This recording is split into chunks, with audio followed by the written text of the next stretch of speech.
दोस्तों स्वागत है आपके अपने चैनल ऑल टेकएपल में। इस वीडियो में आज बताएंगे how to calculate growth rate in business either for production और सेल्स पॉइंट ऑफ व्यू और make comparison with the previous और upcoming years in business as percentage wise. Now here we have years production data in 1000. We are calculating here the growth in production in our business.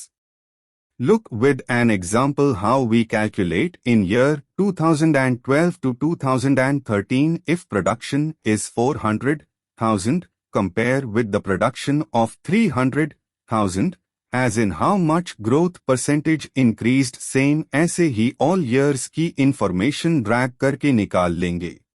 Same इसी तरह हम और 2013 to 2014, 2014 to 2015, 2015 to 2016 से लेकर 2022 to 2020।